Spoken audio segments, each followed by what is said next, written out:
또 오랜만에 동영상을 찍습니다.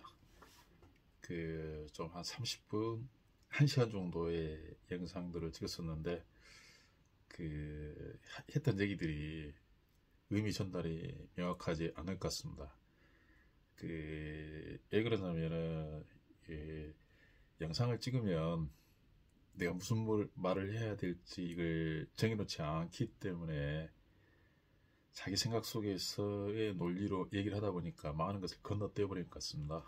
그러니까 들을 때 굉장히 이해가 안 되고 무슨 말인지 모를 수도 있습니다. 아니면 논리를 벗어난 것들로 인해서 직감적으로 더 알 수도 있습니다. 왜냐하면 사람들은 논리가 약하기 때문에 근거라든가 증거에 대해서 중요성보다는 그런 것이 약하기 때문에 그럴 수도 있다는 생각이 듭니다. 정치 문제에 대해서 몇 가지를 얘기를 했었는데 굉장히 명료하지 않게 이렇게 나갈 것 같습니다. 지금 현재 한참 문제가 되고 있는 검수완박, 이 부분 검찰 수사권 완전히 박탈한다, 이러한 법안에 대해서 얘기를 했었는데 그 부분은 사실 그렇습니다. 이게 왜냐하면 정치나 법안을 제기해가지고 물론 그게 정치적인 이슈라든가 자기들의 정당의 이익을 위해서 할 수밖에 없다는 생각이 듭니다. 그런데 제가 이제 했던 것들이 이제 그런 것들이죠. 그런 논리라든가 정치적인 논리나 이런 것이 공감이 갈 수 있도록 전개를 해야 되는데 그렇지 못하고 있다. 그런 이야기들이 핵심입니다. 그러니까 제가 이제 했던 얘기들은 다른 사람의 눈에 있는 티눈을 비방하기 전에 자기 눈에 있는 둘보를 제거하라 라는 얘기를 먼저 시작했었습니다. 그러니까 자기 눈은 완벽하다고 생각하는 어떤 교만의 정치를 하지 말라는 것이죠. 당내 민주화라든가 법치주의, 그러니까 우리의 조직은 정의롭다, 절대 범죄를 저지르지 않는다, 그 다음에 법 위에 있다. 법이라는 거는 법 집행기관이 하는 그러한 행위인데 그보다는 우리는 법을 만드는 입장에 있는 사람이고 선출된 권력이기 때문에 마치 하위기관인 법 집행기관인 검찰이나 법 판단기관인 법원의 어떤 그 판사들이나 검사들, 어차피 사람이 해야 되기 때문에 법원은 사람이 아니고 법은 사람이 아닌데 그를 집행하는 기관은 사람이기 때문에 그 사람들의 잘못, 아니면 조직의 어떤 구성원들의 옛날에 잘못했던 그러한 것들을 이렇게 얘기를 하면서 왜 그러한 사람들이, 어떤 법 집행기관에 불과한 사람들이 법을 만드는 선출된 임명된 공무원들이 우리를 잘못했다라고 판단하느냐, 거기에 대해서 어떤 반론이라든가 자기들의 정의를 얘기를 이렇게 하고 있습니다. 그러니까 저는 이제 그래서는 안 된다는 것이죠. 왕도 법 아래에 있어야 되고, 그 다음에 선출된 권력도 법 아래에 있어야 되고, 공무원도 법 아래에 있어야 되고, 모든 국민이 법 아래에 있어야 된다는 그러한 이야기들을 했었습니다. 법 집행기관이 사람일지라도 그 사람들이 완벽한 인간일 수는 없습니다. 검사라든가 판사가 100% 정의롭지 않습니다. 그렇듯이 민주당의 국회의원들이나 지도자들도 완벽할 수 없습니다. 검사나 판사도 완벽할 수 없습니다. 국민의힘도 완벽할 수 없습니다. 하물며 국민도 완벽할 수 없습니다. 그러나 모든 사람은 법 아래에 있기 때문에 국민도 교도소에 많이 가 있습니다. 물론 판사와 검사, 변호사도 죄를 저지르면 교도소 간 사람들도 많습니다. 선출된 권력도 마찬가지로 기도소 간 사람들이 많습니다. 현재의 여당이라 하더라도 마찬가지입니다. 법에 위반하면 처벌을 받아야 되는 것입니다. 우리 정당의 사람들은 완벽하다라고 얘기하고, 우리 정당한테 판결을 내린 것은 검사가 잘못했고 판사가 잘못해서 오용판사, 오용검사가 판결을 내려서 우리는 정의롭다라고 얘기하는 것은 통하지 않습니다. 과거에는 통할 수도 있었습니다. 과거에는 그랬었죠. 국가보안법이나 일부 법들이 어떤 정치적인 목적으로 정치보복이나 그러한 방법으로 죄 없는 사람들을 죄를 만들어서 고문이나 증거 조작으로 처벌을 했을 때, 그때는 무죄 판결을 받고 정당이 있었습니다. 그러나 그런 것이 아니라면은 지금 판단은 절대 뒤집힐 수가 없습니다. 과거하고 현재를 똑같이 생각해서는 안 된다는 것이죠. 이러한 착각 속에 있어서는 안 되고, 자신의 죄, 자신 눈에 박힌 들보를 뽑아내야 되는 것입니다. 당내 민주주의죠. 왜냐하면 국민이 눈알이라면 그 눈알에 박힌 죄, 살인, 강간, 기타 여러가지 범죄들을 명확히 법 집행해서 구금을 시키고 그걸 들보를 뽑아낸 거죠. 그 다음에 충분한 죄가를 치르면 사회에 나오면 맑은 눈으로 다시 대우해서 눈동자로 살아갈 수 있게 만드는 이러한 과정이 법치주의의 원리이고 현대사회의 원리인데, 이걸 부인해서는 안 된다는 얘기입니다.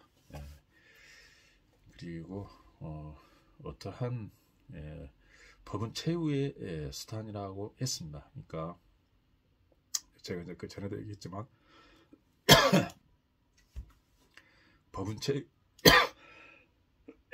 최후의 수단인데, 어떻게 최후의 수단인 법을 가지고 선출된 권력이라든가 정치를 좌우할 수 있느냐라고 항변했던 변호사가 있었다고 얘기했습니다. 그러니까 정치가 법보다 우선이라는 것이죠. 그렇지만 그렇죠. 법이 정치보다 앞서는 최우선 수단이 아니라는 것입니다. 정치를 하되, 자유롭게 하되, 정치적 자유가 중요하지 않습니까? 국민적 자유도 중요하죠. 자유롭게 살아 이거죠. 언론의 자유, 표현의 자유 마음껏 하라는 것이죠. 정치도 마음대로 하라는 것이죠. 그러나 국민들은 자유롭게 살되 다른 사람의 법익을 침해하지 말라는 것입니다. 말하는 것입니다. 그랬을 때 처벌하는 것이죠. 최후의 수단이죠. 법익 보호하는 이 형법에서 어떤 행위가 그런 행위를 했을 때, 그거는 개인의 법익이라든가 사회의 법익이라든가 국가의 법익을 침해하기 때문에 처벌하겠다라는 의미로 처벌하는 것입니다. 정치인이 잘못해가지고 그러한 정치인이 어떤 법 위반, 사회적 법이나 개인적 법이 국가적 법익을 침해했을 때 처벌하는 것이 최후의 수단이지, 그 정치인의 자유를 억압하는 건 아닙니다. 정치 자유를 보장하는 것이죠. 그렇지만 단지 법에 위반했을 때, 법익을 침해했을 때 그에 대해서 처벌하는 것이죠. 그런데 그걸 가지고 어떤 수사기관이라든가 법집행기관이 정치를 좌우한다라고 착각해서는 안 되겠습니다. 이러한 논리로 선동을 하고 있습니다. 그리고 이게 요즘 저 같은 경우는 정치 얘기를 곧 있으면 이제 안 할 생각입니다. 이게 구체적인 정치 얘기를 안 할 생각인데, 추상적으로 얘기를 했었죠. 왜냐하면 특별한 정당이라든가 이러한 거를 얘기한 게 아니라 정치 과정에서 무엇이 옳고 그런 것이고, 지역 감정이라든가 국민의 어떤 판단의 어떤 감정적이고 객관적이지 못한 어떤 그러한 판단에 대해서 지금 얘기를 하고 있습니다. 그러한 것들, 그러니까 정치인도 선출된 권력도 법을 지켜야 된다라는 것입니다. 대통령도 마찬가지지 않습니까? 국회의원도 면책특권 있고, 그다음에 뭐 대통령도 이번에 그 뉴스에 나왔다시피, 그다음에 뭐 소출을 하지 못한다. 불소추 특권이라고 하겠죠. 내란 예안에 제가 아니라면 기소하지 못하는, 그러나 퇴임하면은 처벌하는 것이 당연합니다. 그다음에 이 수사 과정에서 수사의 어떤 여러 가지 이 정보가 잘못될 수 있습니다. 수사의 단서라 그러죠. 그 수사 개시라든가 또 언론들이 많이 시끄럽기 때문에 이러다 보니까 수사 개시를 잘못할 수도 있습니다. 그러면 수사 과정 속에서 잘못된 수사를 할 수 있는 것이죠. 그렇지만 그러면은 기소 안 하면 되는 것이고, 기소했다 하더라도 법원에서 무죄 판결을 받으면 되는 것입니다. 불기소 처분할 수 있는 것이고, 그러한 과정들이 있죠. 그런 어떤 단서에 의해서 수사를 해가지고 그런 문제가 발생했을 때, 물론 과거에는 약간 그런 조작을 했을 수도 있다는 생각이, 왜냐하면 아까도 말했듯이 검사 중에서도 범죄를 저지릅니다. 정치 검사는 있습니다. 정치 판사도 있습니다. 그건 절대, 아무리 뭐 어떤 사람들은 그렇습니다. 인격이 문제다, 인격적으로 뭐 잘할 수 있다 하는데, 검사 임명할 때 인격은 판단할 수 없습니다. 국민도 인격을 판단해서 국민이 아니다고 교도소 보낼 수는 없습니다. 행위의 결과가 있어야 됐습니다. 결과주의입니다. 그리고 인격도 마찬가지입니다. 인격한 사람 치고 정말 자신이 인격이 바른지는 모르겠습니다. 자신 인격이 바라서 인격만으로 모든 문제를, 사회 문제를 해결할 수 있다고 생각하는 사람이 있겠지만은, 모든 사람은 다양하다는 것입니다. 반드시 범법자가 있게 되고, 그 다음에 또한 자신의 인격은 뛰어나다고 교만하는 생각, 그것도 문제입니다. 자신 인격이 뛰어나서 인격적으로 모든 문제를 해결할 수 있다고 생각하는데 있을 수 없는 일이죠. 왜냐하면 자신도 보면 다른 사람의 눈에 비쳤을 때는 의견을 드려야 됩니다. 비열할 수도 있는 것이고, 굴종이라든가 이런 걸 좋아할 수도 있는 것이죠. 왜냐하면 또 때에 따라서는 정말 정의를 위해서 사람이 투쟁할 수도 있는 것입니다. 투쟁한다 그래서 그때 뭐 비판하고 막 이럴 수도 있겠지만, 그래서 어떤 과거와 현재 어떤 법불신의 사상에도 있을 수도 있겠죠. 왜냐하면 옛날에 자기들이 정의로운 행동을 했는데 법에 의해서 어떤 법익 침해라는 그런 어떤 공안 어떤 판단에 의해서 억울하게 재판을 받고 교도소도 갔었지만 결국 그것은 무죄고 사회에 유익한 행위였습니다. 그런데 이제 모든 것이 그렇다고는 또 볼 수도 없고, 시대 상황이 또 많이 바뀌었고, 또 국민의 이익을, 그때는 자기 행위가 국민의 이익이었지만 그때 당시 시대 상황에 변함없이 자기가 정의로웠던 시대 상황을 지금도 가정하고 전제해가지고 변화를 모르고 그런 행위를 하게 되면 그것이 바로 시대착오적이고 꼰대가 되는 것입니다.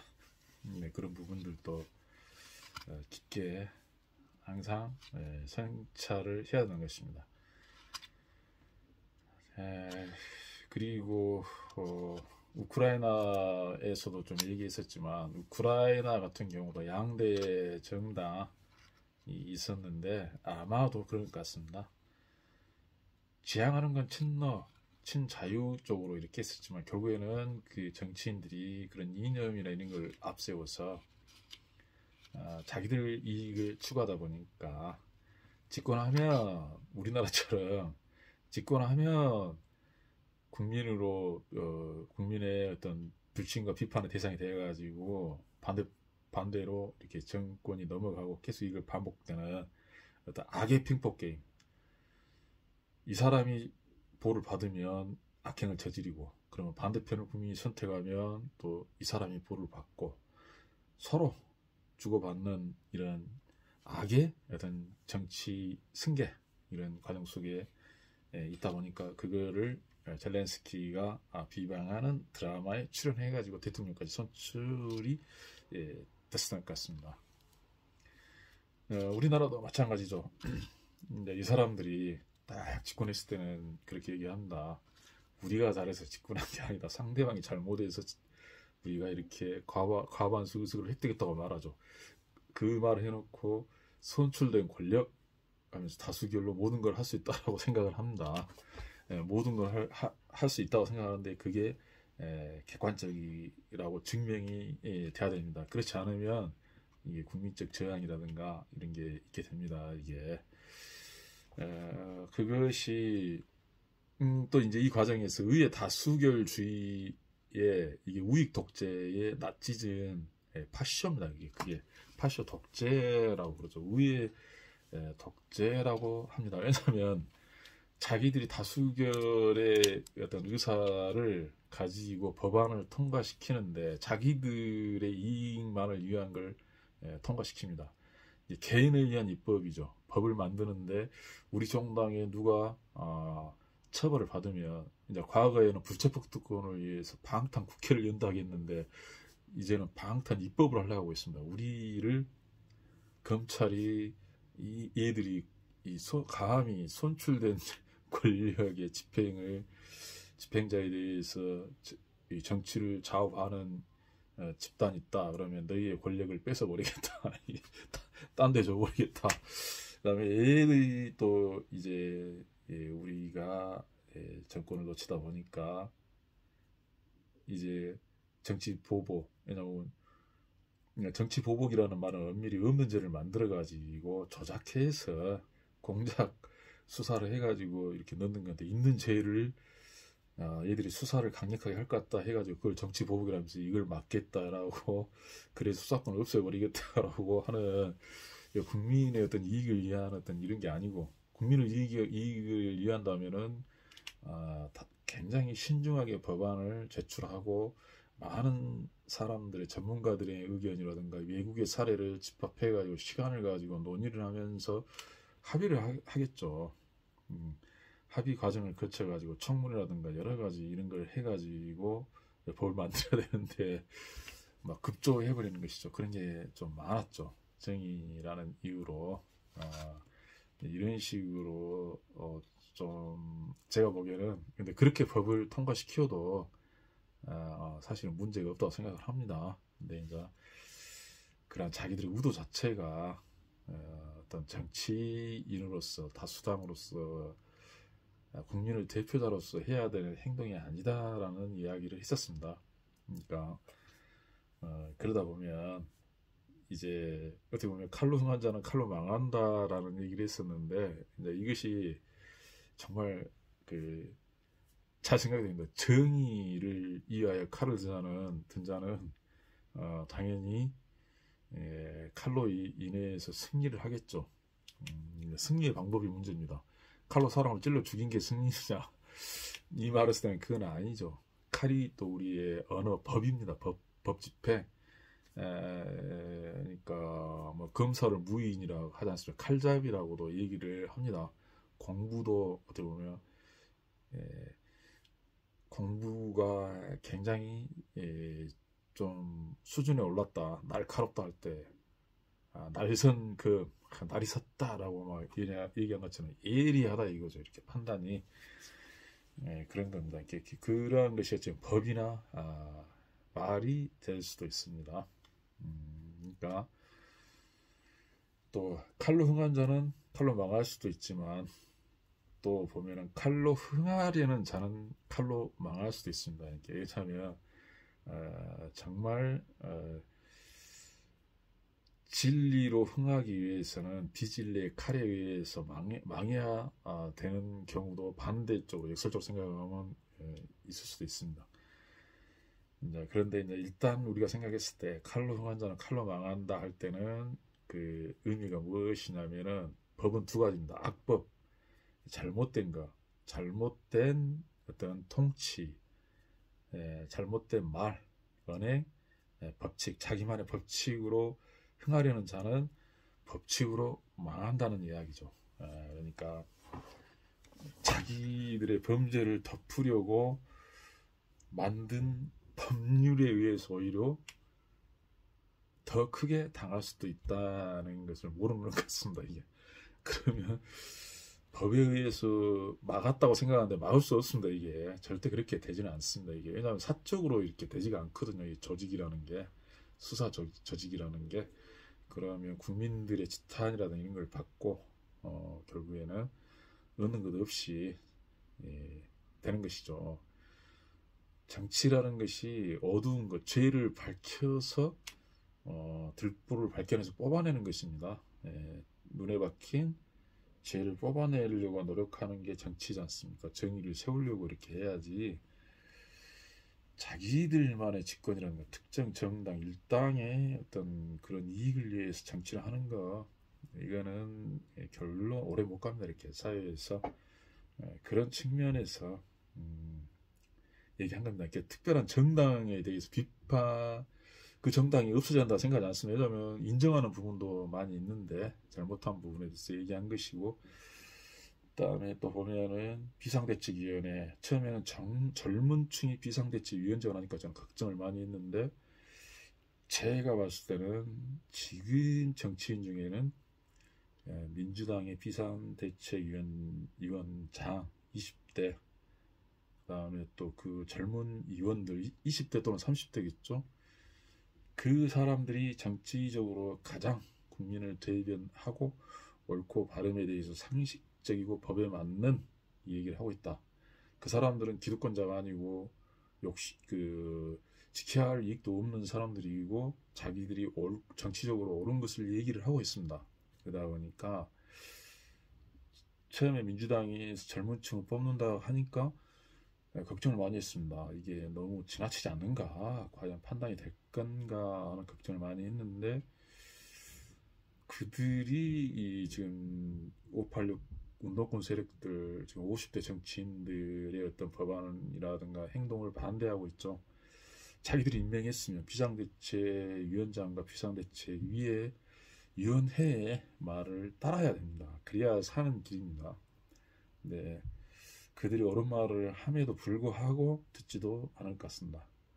결국에는 자기들이 임명한 정치적 어떤 조직의 말도 안 듣고, 정치적으로도 안 듣고 법적으로도 안 듣겠다는 거죠. 방탄하겠다는 거죠. 법을 위반한 사람을 지키겠다는 것이죠. 그렇게 해서는 안 된다는 생각이 듭니다. 그리고 또 개인적인 얘기를 좀 하는 것 같은데, 사실은 그렇습니다. 처음에 윤석열 대선 후보도 저는 이렇게 행동할 줄은 몰랐습니다. 그래서 어떤 비정치인이 정치계에 들어서 양쪽 정당으로부터, 정치인으로부터 탄압을 받고 있다라고 생각해가지고 후보가 지명되면은 중도라든가 정의를 말하겠지 한 게 아니었습니다. 그다음에 당선이 됐는데도 그렇지 않을 것 같습니다. 이번 선거는 처음에 법치와 상식만 얘기했으면 쉽게 이길 수 있는 선거였는데, 결국에는 중도 세력, 쉽게 말하면 나경원과 한교안, 이분들이 장애투쟁하면서 결국에는 민주당에 많은 의석을 내줬습니다.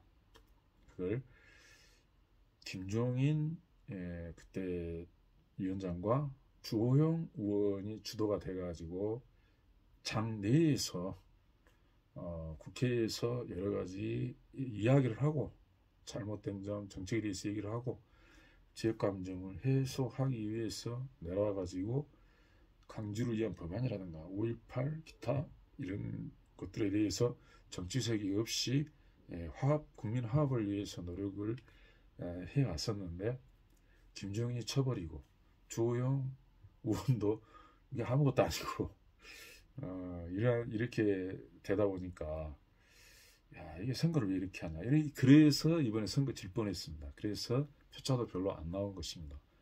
그러면 당선이 되면은 이제는 좀 중도적인 행보를 하지 않을까 했는데, 결국에는 지역에 치우치고 윤핵관이라고 옛날에 이준석 대표가 얘기했었는데 보수 꼴통 당으로 해결해버린 것 같습니다. 지금까지 인사는 과연 이제 이게 선거운동 때 기대했던 것들이 한 번도 그런 행동을 하지 않고 국민의 기대를 저버리는 쪽으로 많이 가고 특정 세력의 이런 걸 대변하고 있는데 이러한 정치를 언제까지 할 것인가 이것이 상당히 좀 문제라고 생각하고 그 다음에 그렇다면 과거에 했던 조국 장관 수사라든가 또 앞으로 해 나갈 어떻게 보면 이재명 옛날에 대통령 후보의 수사를 한다고 했을 때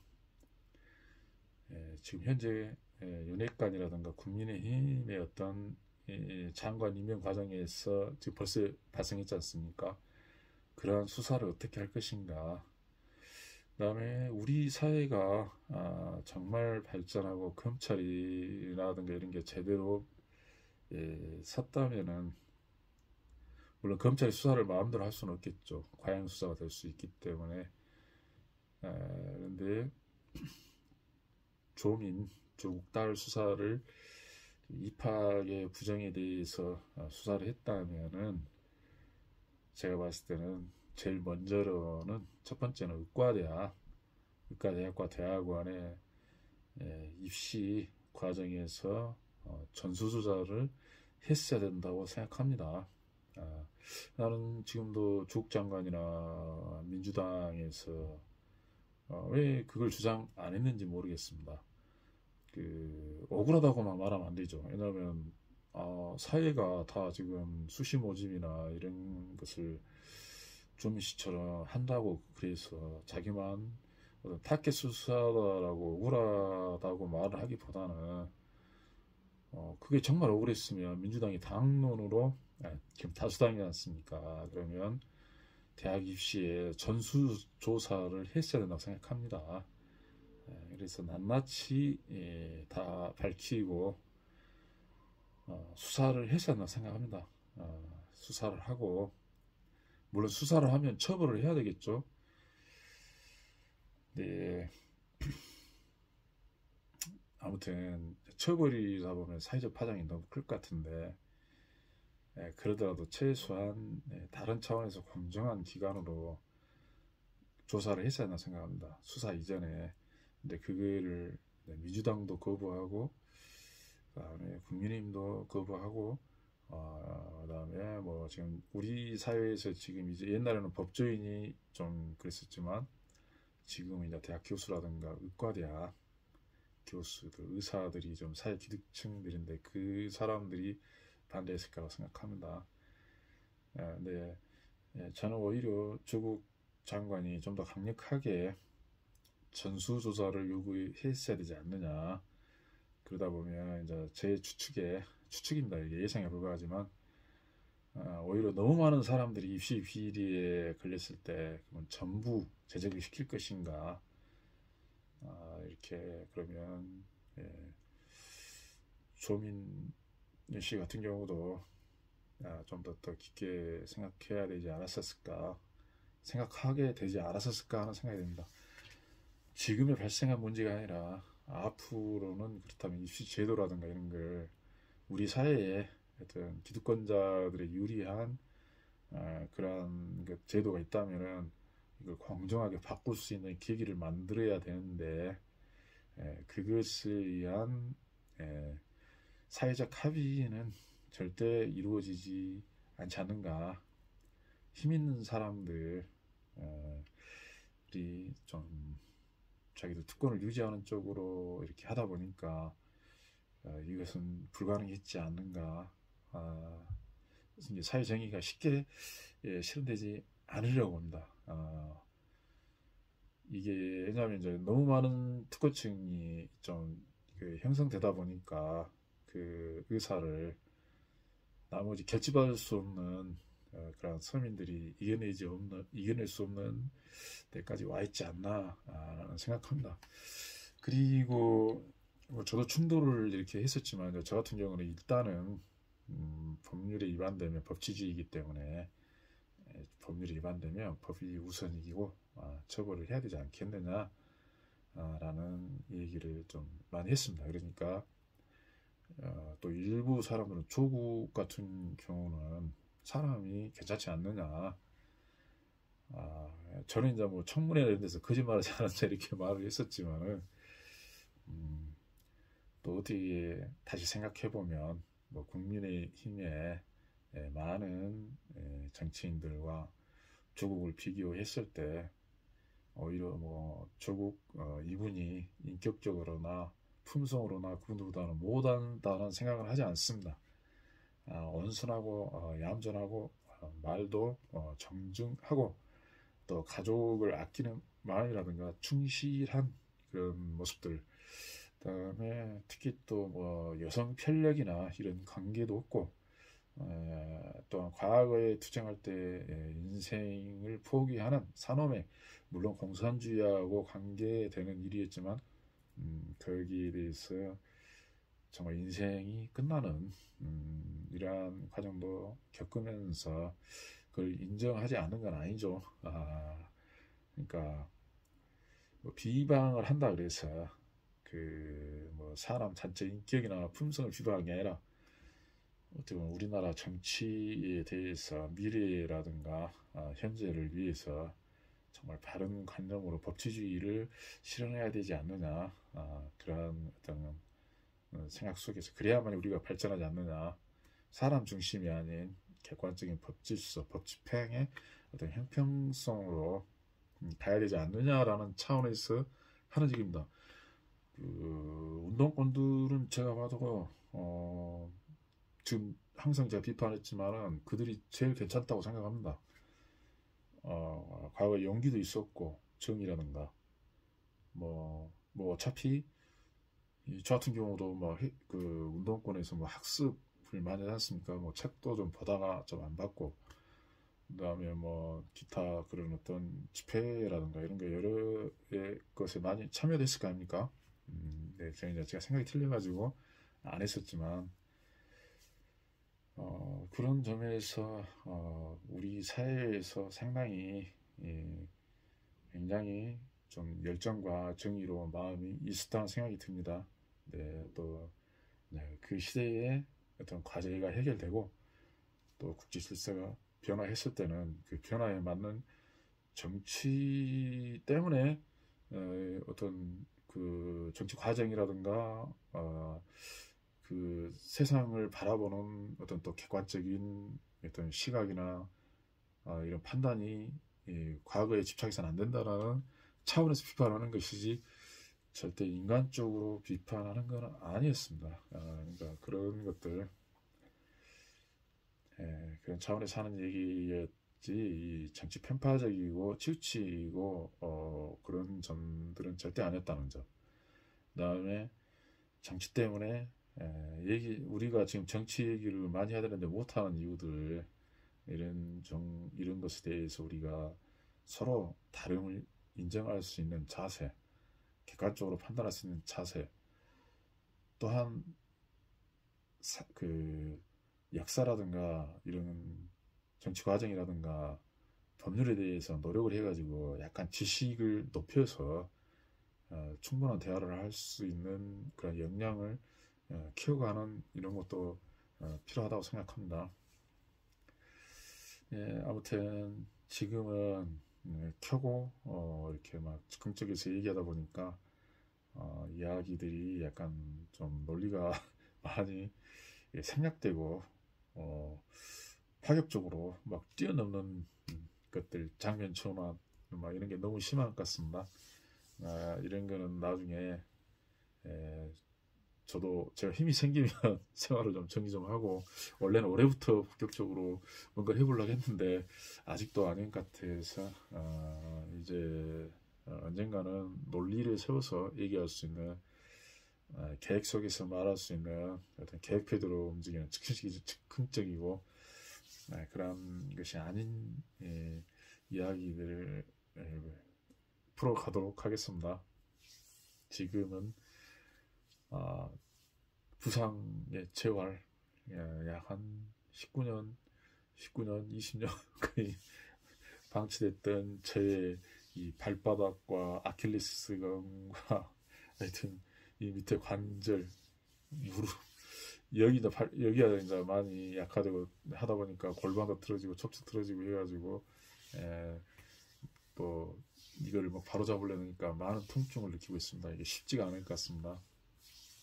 이것도 좀 해결하고, 그래서 또 오토바이도 지금 별로 관심이 없어졌습니다. 왜냐면 내 다리가 중요하지 오토바이가 중요한 건 아닌 것 같습니다. 그러니까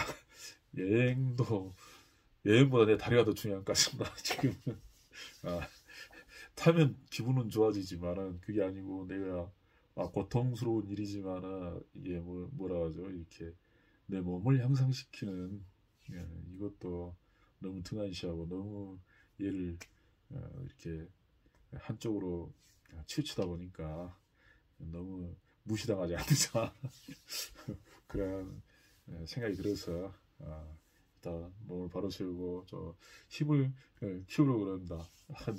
이 나이에 무슨 힘이냐. 근데 노후 대책, 노후의 어떤 균형과 안정을 찾기 위해서 지금 자세를 바로 잡아야지. 지금 발목을 못 고치면 쌍쌍한 다리도 아파질 건데 회복 기미가 없어서 저 집중하려고 합니다.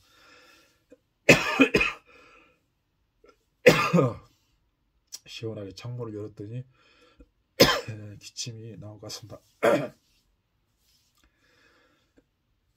어렸을 때 특별한 상황으로 기관지가 좀 다쳐가지고 기후변화에 기침이 나온 겁니다. 이렇게 건강이 안 좋은 건 아니고 저의 운명이죠. 딱 한순간 추운 날 어떤 일이 있어가지고 그렇게 되는 것이죠. 운명입니다. 운명. 그리고 이런 이제 제가 한때 뭐 다리도 다치고 이런 또 아니면 공부도 하고 또 아니면 이제 경제 뭐 짬뽕된 생활 속에서 사회에서 좀 멀어가지고 혼자 막 정말 열심히 산 적이 있습니다. 그때는 너무 힘들고 몸도 아프고 다리도 아프고 근데 뭐 자전거는 탔죠.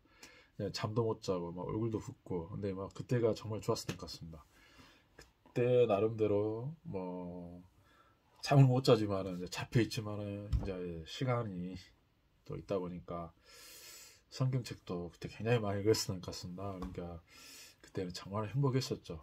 그 다음에 나름대로 정말 많은 문제를 해결하고 기쁜 마음으로 또 우연히 뭐 동창회 고등학교 동창회 뭐 하여튼 이런 게 해가지고 만나고 그래서 정말 아무 생각 없이 사람들을 만나고 다녔었습니다. 그때 그리고 이제 사람들 만나다 보니까 혼자 고립되다 보니까 만나면 막 술을 막 많이 먹었습니다. 술. 그 옛날에는 술을 아무리 먹어도 다 좋아했었죠. 술 깨고 그러면 이게 또 보면은 이게 무용담이고 상당히 좋았었는데 이제 나이가 많다 보니까 좀 이런 게 모든 게 비난이 이제 되는 것입니다. 이게 권력자가 아니어도 그거는 상관이 없죠. 네, 아무튼 사람들과의 관계 속에서 제가 이제 혼자 있을 때 생각하고 뭐 공부할 때 생각했던 이거하고 현실이 너무나도 격차가 크고 이제 그 이야기라든가 생활 습관 어떤 속에서 이런 게 기준이나 이런 게 제가 봤을 때는 좀 또 이제 모르죠. 이제 옛날에 우리가 막 같이 도전하고 상당히 그래도 뭐 그 당시에는 막 능력 있고 이런 사람들하고 많았었는데 이제 걔들은 다 뭐 서울 쪽이나 다른 쪽에 있고 그 다음에 이쪽에서 뭐 이렇게 하다 보니까 좀 많은 무리수가 따르고 그래서 자기 개발을 하기 위해서 이제 그 시간을 또 개인적인 시간을 갈 수밖에 없습니다. 왜냐하면은 내가 재활하면은 많은 시간을 투자해야 되고 또 재활을 하기 위해서도 전체적인 균형이나 이완 운동 방법을 선택해야 되고 그렇기 때문에 이게 생활 속에서 밖으로 돌아다니는 시간이 굉장히 없어질 것 같습니다. 그런 점들. 그래서 고립한 게 아니고 할 일이 좀 많아져가지고 앞으로 당분간은 좀 혼자 보내는 생활이 굉장히 많을 것 같습니다. 혹시 제가 연락했던 사람들이 전화를 하지 않거나 물론 이제 나를 안 만나러 가는 사람도 있겠죠. 그러지만 저도 좀 시간이 없기 때문에 혹시 만나지 않더라도 기존에 만났던 사람들도 너무 섭섭하게 생각하지 않았으면 좋겠습니다. 오해하지 않았으면 좋겠습니다. 감사합니다.